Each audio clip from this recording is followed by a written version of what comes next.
The morning sun cast long shadows across the rocky terrain of Devils Canyon when Nathan Garrett first heard the voice calling from inside Widow's Cave.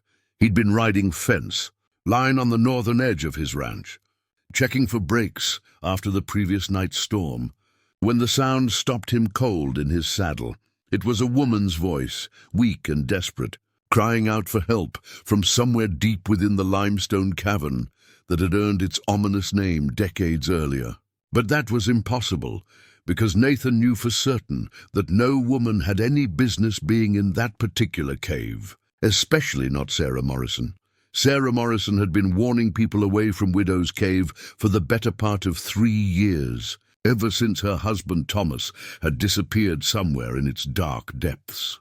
She'd become something of a local legend in the territory, the grieving widow who stood guard over the entrance to the cave that had claimed her husband's life, turning away treasure hunters, explorers, and anyone else foolish enough to think they could succeed where Thomas Morrison had failed.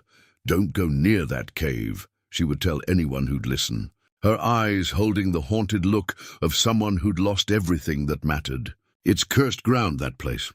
Takes men in and never gives them back." Nathan had always respected Sarah's grief and heeded her warnings, even though his practical rancher's mind had little patience for talk of curses and supernatural dangers.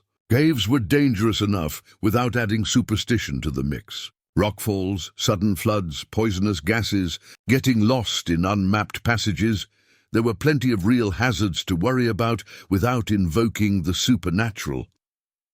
But now, sitting on his horse Thunder in the early morning light, Nathan could clearly hear a woman's voice echoing from the cave's entrance, calling for help in tones that spoke of genuine distress and mortal danger. "Help me!" the voice cried, the words bouncing off stone walls and emerging distorted but unmistakably female. "Please, someone help me! I can't get out!" Nathan dismounted quickly, tying Thunder to a sturdy mesquite bush and grabbing the coiled rope from his saddle. If someone was trapped in the cave, cursed or not, he couldn't just ride away and leave them to die. But as he approached the cave entrance, a familiar figure emerged from behind a cluster of boulders, where she'd apparently been keeping her usual vigil. Sarah Morrison was a woman of perhaps 35, with prematurely grey hair and the kind of thin, worn appearance that spoke of too many sleepless nights and too little food. She'd been beautiful once. Nathan could see that in the fine bones of her face and the deep blue of her eyes. But grief had carved harsh lines around her mouth and shadows beneath her eyes that aged her beyond her years. "Mr. Garrett," she said, stepping directly into his path with the determined stance of someone prepared to defend her position at any cost. "You can't go in there. I told you before, that cave is dangerous." "Sarah, I can hear someone calling for help inside," Nathan said, trying to keep his voice calm and reasonable. "There's a woman trapped in there, and she sounds like she's in serious trouble." Sarah's face went white as fresh snow, and for a moment Nathan thought she might faint. She gripped the rocky outcropping beside her for support, her knuckles showing white against the stone. "No," she whispered, her voice barely audible above the sound of wind through the canyon. "That's impossible. There's no one in that cave. There can't be." "Sarah, I can hear her right now. Listen." As if summoned by his words, the voice called out again from the depths of the cave, clearer this time and unmistakably desperate. "Help me, please! I've been trapped for days. The passage collapsed behind me." Nathan started toward the cave entrance, but Sarah moved to block his path, her thin frame trembling with emotion, but her resolve clearly unshakable. "Mr. Garrett, you don't understand," she said urgently. "That voice, it's not what you think it is. This cave plays tricks on people, makes them hear things that aren't there. It's how it lures men to their deaths. Sarah, that's a real person in there, and she needs help. I can't just ignore someone who's trapped and calling for rescue. And what if it's a trap?" Sarah demanded, her voice rising with desperation. "What if whatever took my Thomas is trying to claim another victim? What if that voice isn't coming from a person at all, but from something else, something that feeds on the good intentions of men like you?" Nathan studied Sarah's face, seeing genuine terror there, along with the grief he'd expected. This wasn't just a widow protecting the site of her husband's death out of sentimental attachment. This was a woman who truly believed that something evil lurked in the depths of Widow's Cave, something that had already claimed one life and was hungry for more. "Sarah," he said gently, "I understand you're scared. I know losing Thomas was terrible, and I know this place holds painful memories for you. But I can't walk away from someone who needs help, even if there might be risks involved." "You don't know what you're dealing with," Sarah insisted, tears streaming down her cheeks now. "Thomas went into that cave 3 years ago, looking for the silver mine that old Miguel Sandoval claimed to have found back in the 50s. He was experienced, careful, well-prepared. He had ropes and lanterns and enough supplies for a week. But the cave took him anyway, and I never found so much as a trace of what happened to him." The voice called out again, and this time Nathan could hear exhaustion and despair creeping into the tone. Whoever was trapped in there was weakening, running out of time and hope. Every moment they spent arguing outside was a moment that could mean the difference between life and death for the person inside. "Sarah, I promise you, I'll be careful. I'll take every precaution, mark my path so I can find my way back out, and if anything seems wrong or dangerous, I'll retreat immediately. But I have to try to help whoever's in there." Sarah stared at him for a long moment, her eyes searching his face as if trying to memorize every detail. When she spoke again, her voice carried the flat, defeated tone of someone who'd fought the same battle too many times and always lost. "You're going in there no matter what I say, aren't you? Just like Thomas did. Just like every other man who's heard the call of that cursed place." "I'm going in because someone needs help," Nathan replied firmly. "Not because of any curse or supernatural call, but because it's the right thing to do." Sarah nodded slowly, as if she'd expected this answer. "Then God help you, Nathan Garrett. And God help me for not being able to stop you." She stepped aside, allowing him access to the cave entrance, but her expression remained one of absolute despair. "When you don't come back out," she said quietly, "I'll tell people what happened. I'll make sure your ranch hands know where to look for your body, assuming there's anything left to find." Nathan paused at the mouth of the cave, suddenly struck by the full weight of what he was attempting. The opening yawned before him like a mouth, dark and forbidding, leading into unknown depths where a good man had already vanished without a trace. For a moment he almost reconsidered, almost turned around and walked away, leaving the mysterious voice to whatever fate awaited it in the darkness. But then the voice called out again, weaker now but still audible, still human, still desperately in need of help that only he could provide.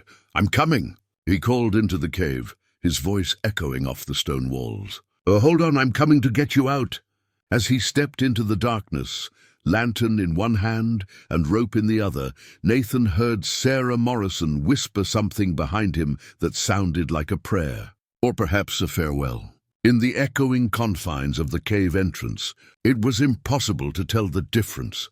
The last thing he saw before the darkness swallowed him completely was Sarah's silhouette against the morning sky, a lonely figure keeping vigil at the entrance to a place that had already claimed one man's life and now threatened to claim another. But the voice was still calling from somewhere ahead, still pleading for rescue, and Nathan Garrett had never been the kind of man to turn his back on someone in need, regardless of the consequences to himself. Don't forget to subscribe to our channel for more incredible true stories that will touch your heart and inspire your soul. Hit that subscribe button and the notification bell so you never miss our latest uploads. The cave swallowed Nathan Garrett like a living thing, the entrance light fading to a pale rectangle behind him as he followed the narrow passage deeper into the limestone depths. His lantern cast dancing shadows on the rough walls, creating the illusion of movement where there should have been only stone and darkness. The voice continued to call out ahead of him, but something about it was beginning to trouble Nathan in ways he couldn't quite articulate. The acoustics of the cave made it impossible to judge distance accurately, But the voice seemed to be leading him deeper and deeper into the mountain, always just far enough ahead to remain out of sight. "I'm coming," Nathan called out periodically, his own voice echoing strangely in the confined space. "Keep calling so I can find you."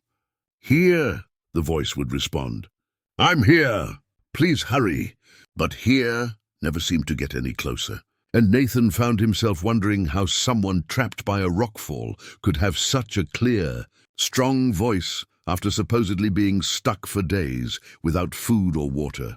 The passage began to slope downward more steeply, and Nathan could hear the sound of running water somewhere in the darkness ahead.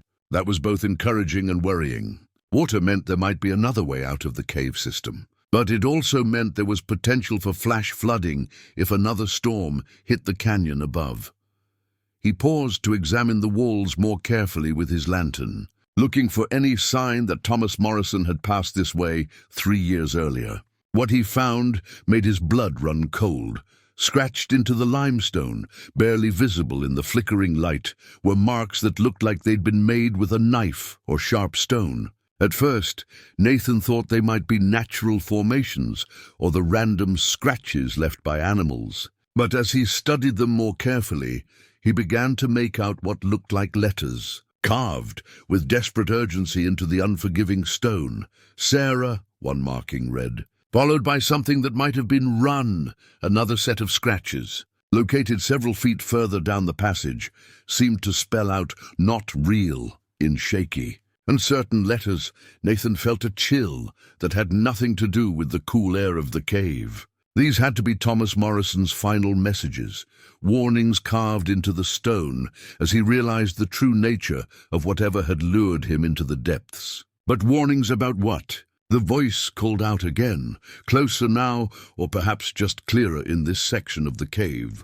"Please, I can see your light. I'm just around the next bend." Nathan hesitated, his practical mind warring with instincts that screamed danger. The voice sounded so real, so genuinely distressed. But Thomas Morrison's carved warnings suggested that whatever had drawn him into the cave 3 years ago had also seemed real, at least at first.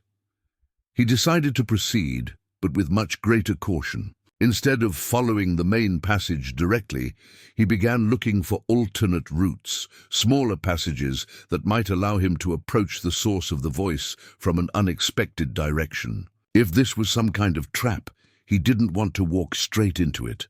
A narrow side passage, barely wide enough for a man to squeeze through, seemed to parallel the main tunnel. Nathan extinguished his lantern and felt his way along the wall in darkness, not wanting to give away his position if something was indeed waiting for him ahead. The voice continued calling, but now Nathan was hearing it from a different angle, and what he heard made his skin crawl. The voice was coming from multiple directions at once, as if there were several women trapped in different parts of the cave system, all calling for help simultaneously. But that was impossible. Unless... Nathan's mind raced through the possibilities. Could there be some kind of acoustic phenomenon in the cave that was creating echoes or distortions that made one voice sound like many? Could the limestone formations be acting like some kind of natural amplification system, bouncing sounds around in ways that confused their origin and direction? Or was Sarah Morrison right about the cave being cursed, inhabited by something that used human voices to lure victims to their deaths? The narrow passage opened into a larger chamber, and Nathan risked lighting his lantern again to get his bearings. What he saw nearly made him drop the lamp in shock. The chamber was filled with bones, not animal bones, but human remains scattered across the floor like grisly decorations. Skulls grinned at him from rocky ledges, and rib cages lay broken and scattered among the stone formations. Some of the bones were old, yellowed with age, but others looked much more recent. And sitting in the center of it all, leaning against a stalagmite with her back to him, was a woman in a tattered dress. "Thank God you found me," the woman said without turning around. "I've been trapped here for so long. I was beginning to think no one would ever come." Nathan approached slowly, every instinct screaming that something was wrong with this entire situation. The woman's voice was the same one he'd been following, but now that he could see her, details that should have been obvious became impossible to ignore. Her dress, though tattered, was made in a style that had been popular 20 years ago. Her hair, visible from behind, was arranged in an elaborate style that would have taken considerable time and effort to achieve. Not the kind of thing someone trapped in a cave for days would be concerned with maintaining. And most disturbing of all, she hadn't moved since he'd entered the chamber. No sign of relief at being rescued, no attempt to turn around and see her savior, no movement at all except for the rise and fall of her shoulders as she breathed. "Ma'am," Nathan said carefully, stopping several feet away from the seated figure. "Are you injured? Can you stand?" "Oh, I can stand," the woman replied, and there was something in her tone now that made Nathan's blood freeze in his veins. "I can do many things. I've had so much time to practice." She began to turn around slowly, and Nathan found himself backing toward the chamber entrance without conscious thought. Something about the way she moved, the unnatural smoothness of the motion, triggered every survival instinct he possessed.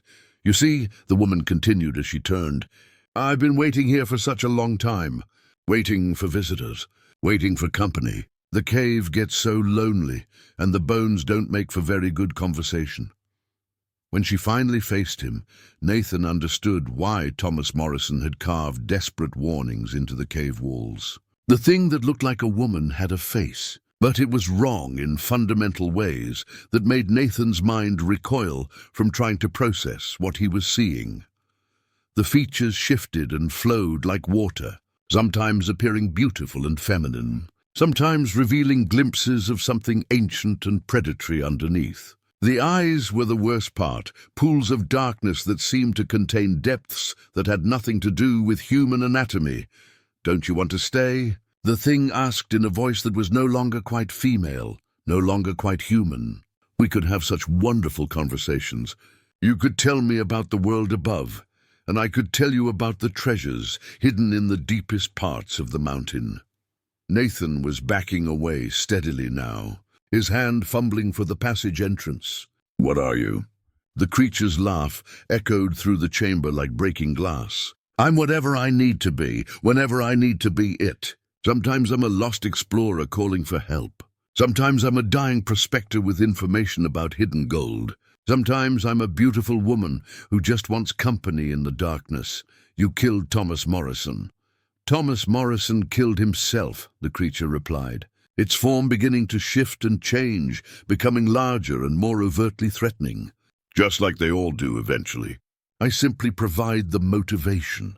Nathan's hand found the passage entrance, and he turned to run, but the creature's voice followed him, taking on a new tone of mock sympathy.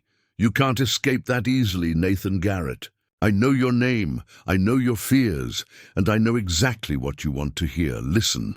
The voice that echoed through the cave behind him was no longer the creature's artificial femininity. It was Sarah Morrison's voice, calling out in desperate terror. "Nathan, help me, it has me. It's dragging me deeper into the cave." Nathan stopped running, his heart torn between the knowledge that he was being manipulated and the impossible chance that Sarah had followed him into the cave and was now in genuine danger. Make sure to subscribe to our channel for more heartwarming stories of courage and family. Hit that subscribe button to never miss our incredible true tales. Nathan stood frozen in the narrow passage, his mind reeling between rational thought and the desperate need to respond to what sounded like Sarah Morrison's terrified screams echoing from deeper in the cave. Every instinct told him it was a trap, that the creature was using his protective nature against him, just as it had undoubtedly used Thomas Morrison's curiosity and greed 3 years earlier. But what if Sarah had followed him into the cave? What if her warnings about the danger had been born not from superstition, but from direct knowledge of the thing that lived in these depths? What if she had entered the cave to try to save him and was now facing the same horror that had claimed her husband? "Nathan!" Sarah's voice called again, weaker now and fading, as if she were being dragged away from him. "Please, don't let it take me like it took Thomas." The plea was so perfectly crafted, so precisely designed to trigger his deepest fears and protective instincts, that Nathan almost admired the creature's psychological sophistication. Almost. The admiration was overwhelmed by rage at being manipulated and terror at the thought that Sarah might actually be in danger. He made his decision with the grim certainty of a man who'd rather die trying to save someone than live knowing he'd abandoned them to a horrible fate. If it was a trap, so be it. If Sarah was really in the cave, he couldn't leave her to face the creature alone. Nathan turned back toward the bone-filled chamber. But this time, he approached with the methodical caution of a man who knew he was walking into an ambush. He extinguished his lantern and felt his way along the walls in darkness, using his memory of the passage layout to navigate silently toward the source of Sarah's supposed cries. As he moved through the darkness, Nathan's mind worked frantically to piece together the creature's nature and weaknesses. It fed on deception, luring victims with false voices and promises of rescue or treasure. It had been in the cave for decades at least, judging by the age of some of the bones scattered in its lair, and it was intelligent enough to study its victims, learning their names and fears before using that knowledge against them. But it also seemed bound to the cave system, unable or unwilling to venture into the outside world. Otherwise, why rely on luring victims into its domain? Why not simply hunt them in their homes and ranches where they would be equally helpless? The chamber came into view ahead, dimly lit by some phosphorescent quality in the limestone walls that Nathan hadn't noticed before. The creature was there, but it had changed again, now taking the form of Sarah Morrison, with perfect accuracy down to the smallest details of her clothing and posture. It was holding what appeared to be Thomas Morrison's skeletal remains, positioning them like a grotesque puppet as it spoke in Sarah's voice.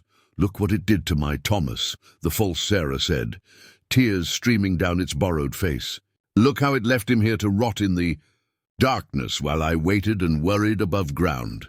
Nathan felt sick watching the thing desecrate the memory of both Sarah and her dead husband with its theatrical performance. But he also noticed something important. The creature was working hard to maintain the illusion, concentrating intensely on every detail of Sarah's appearance and mannerisms. That suggested it wasn't effortless, that the disguise required constant attention and energy. "Where is the real Sarah?" Nathan called out, stepping into the chamber with his gun drawn. "What did you do with her?" The creature smiled with Sarah's face, but the expression was wrong, containing predatory satisfaction that the real Sarah would never have displayed. "The real Sarah? She's where she's always been, Nathan. Standing guard outside the cave, warning people away, trying to protect them from what she knows is waiting in here." "Then you haven't taken her?" "I don't need to take her," the creature replied, its borrowed form beginning to shimmer and shift around the edges. "She's already mine in every way that matters. 3 years of grief, 3 years of guilt, 3 years of standing guard over the place where her husband died. She's more trapped than I am, and she doesn't even realize it." Nathan felt the truth of those words like a physical blow. Sarah wasn't trapped in the cave, but she was trapped by it. Bound to the entrance by grief and responsibility, unable to move on with her life, while the creature that had killed her husband remained free to claim more victims. "But now, I have a choice to make," the creature continued, its form stabilizing back into perfect mimicry of Sarah. "I could kill you here and now, add your bones to my collection. Sarah would find your body eventually, or what's left of it, and the guilt would destroy what's left of her sanity." The thing paused, savoring Nathan's reaction to this threat before continuing. "Or you could join me willingly. Become my partner in this. Help me lure more victims into the cave, and I'll let Sarah go. I'll stop using her husband's voice to call to her in her dreams, stop making her hear his dying screams in the wind through the canyon. She could finally have peace." Nathan stared at the creature wearing Sarah's face, recognizing the fundamental evil of its proposal. "You want me to become a monster like you. I want you to be practical," the creature replied. "I'm going to keep killing, Nathan. That's what I do, what I am. The only question is, whether Sarah continues to suffer as collateral damage, or whether she gets to live the rest of her life free from the guilt and grief that's been poisoning her for 3 years. The choice was as elegant as it was horrible. Sacrifice his own soul to save Sarah's sanity, or maintain his integrity while condemning the woman he cared about to a lifetime of psychological torment. But as Nathan considered the creature's offer, he realized it had made a crucial mistake in its manipulation. It had revealed too much about its relationship with Sarah, exposed the ongoing psychological torture it had been inflicting on her since Thomas's death. "You've been calling to her," Nathan said, understanding flooding through him. "All this time, you've been using Thomas's voice to torment her, making her think he's still alive somewhere in the cave, trapped and calling for help." The creature's smile faltered slightly. "Guilty consciences are so easy to exploit, but that means you can project your voice outside the cave, at least to some degree. You're not as trapped here as you pretend to be." Now the creature's borrowed face showed the first sign of genuine concern. Nathan was thinking too clearly, seeing through too many layers of deception. "It doesn't matter what I can or can't do," the creature said, its voice taking on a more threatening edge. "What matters is the choice I'm offering you. Help me and Sarah goes free. Refuse, and she suffers for the rest of her life." Nathan raised his gun, pointing it directly at the creature's stolen face. "I'll take option 3. He fired not at the creature itself, but at the ceiling above it, bringing down a shower of loose rock and limestone fragments. The creature shrieked in rage and pain as the falling stones disrupted its concentration, causing its carefully maintained disguise to collapse into something horrible and shapeless. Nathan ran, not deeper into the cave, but back toward the entrance, following the path he'd memorized during his careful approach. Behind him, the creature's roars of fury echoed off the stone walls, promising revenge and eternal torment for his defiance. He emerged from the cave into brilliant sunlight to find Sarah Morrison waiting exactly where he'd left her, her face a mask of resigned expectation. "Sarah," Nathan gasped, struggling to catch his breath. "How long have you been hearing Thomas's voice calling from the cave?" She stared at him in shock, not having expected him to emerge alive, let alone with that particular question. "How did you—" "How long?" "Every night for 3 years," she whispered. "Every night I hear him calling for help, begging me to come and save him. But I know he's dead." "I know it's not really him," Nathan nodded grimly. "It's not Thomas, and it's not your guilt playing tricks on you. There's something in that cave that's been using his voice to torment you, feeding on your grief and keeping you trapped here." As if summoned by their conversation, Thomas Morrison's voice echoed from the cave entrance, weak and pleading. "Sarah, my love, please don't leave me here in the darkness. I'm so cold, so afraid." Sarah's face crumpled with 3 years of accumulated anguish. "Make it stop," she whispered. "Please, Nathan, make it stop." Nathan looked at the cave entrance, then at the woman who'd been psychologically tortured for years by the thing that had killed her husband. He made his decision with the same grim certainty that had carried him into the cave in the first place. "Sarah, I need you to go back to town and get every man you can find. Bring shovels, pickaxes, and enough dynamite to bring down this entire section of the canyon wall. We're going to seal that cave permanently. You can't kill it." "Maybe not," Nathan admitted, "but we can make sure it never hurts anyone else. No more voices, no more victims, no more psychological torture. That thing has had its last meal." 3 days later, the combined efforts of half the territory's miners had sealed Widow's Cave behind tons of rock and rubble. The voices stopped that same day, leaving Sarah Morrison with the first peaceful night's sleep she'd had in 3 years. Nathan had heard her voice inside the cave, but it hadn't been her voice at all. It had been bait in a trap that had claimed dozens of victims over the decades. But sometimes the best way to deal with a trap isn't to avoid it, but to spring it deliberately and then destroy it from the inside. The creature had offered him a choice between truths, his soul or Sarah's sanity. Instead, Nathan had chosen a third option, ensuring that no one would ever have to make that choice again. Thank you for watching this incredible story of courage, sacrifice, and triumph over evil. Don't forget to subscribe to our channel and hit that notification bell to never miss our amazing true stories that will touch your heart and inspire your soul. Share this story with someone who needs to hear it today.